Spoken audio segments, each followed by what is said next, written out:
One thing we take for granted is having a nationality.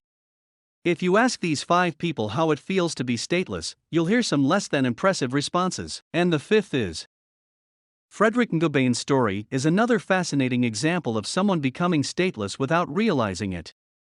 He claims to be a South African, but the country disagrees. Gobain also says that his parents were South Africans when they died.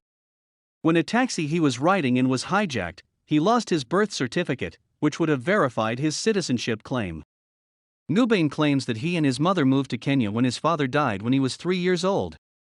In 2002, his mother was murdered, and he traveled from Kenya to Uganda with one of her acquaintances. After the death of a friend of his mother's in 2008, Gobain decided to return to South Africa in 2009. Gobain went to the South African consulate in Nairobi and asked for a South African passport. And the fourth is Mohammed Idris is an unfortunate victim of India and Pakistan's tense ties. He was imprisoned in India for 10 years for overstaying his visa by 3 days. Idris was born in India but later married and moved to Pakistan. He got a Pakistani citizen and stayed in the nation till 1999, when he returned to India to see his ailing father. Soon after his arrival, his father died, causing him to overstay his visa by 3 days. He requested an extension from Indian officials, but they promptly seized him on suspicion of being a Pakistani spy. He was taken to prison and held there for 10 years until he was released by a judge.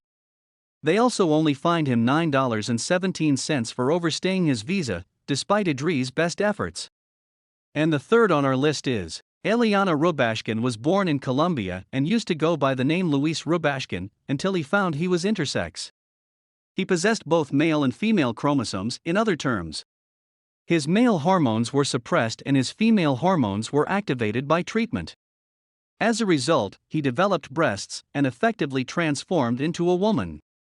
This created a problem when the officials at Taipei University, where she was a student, asked her to update her passport. Because Colombia does not have a consulate in Taiwan, Eliana decided to refresh her passport at the Colombian consulate in Hong Kong. The Hong Kong airport authorities initially rejected her entry since her passport said that she was meant to be a he. They eventually let her through, but not with her passport. She was stranded in Hong Kong. And the second is Karimi Nasseri was an Iranian in the past. After revolting against Iran's ruler in the 1970s, his citizenship was revoked. It didn't end there for the Iranians. Nasseri was also exiled from the country because they didn't want him to be around. As a result, Nasseri applied for refuge in a number of nations.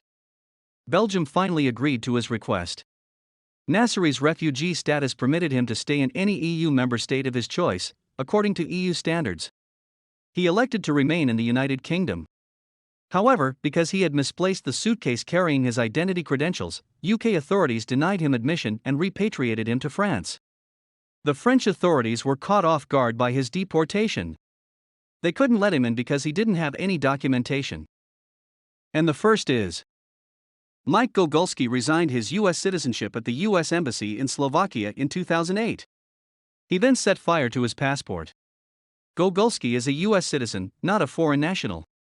In fact, he is thought to be the only living person who has purposefully become stateless. Gogulski claims he gave up his U.S. citizenship because he disapproves of the way the U.S. government is run.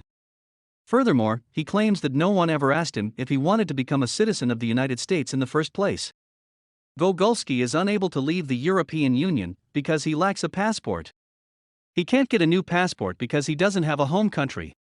His de facto identity is a stateless person paperwork provided by the government of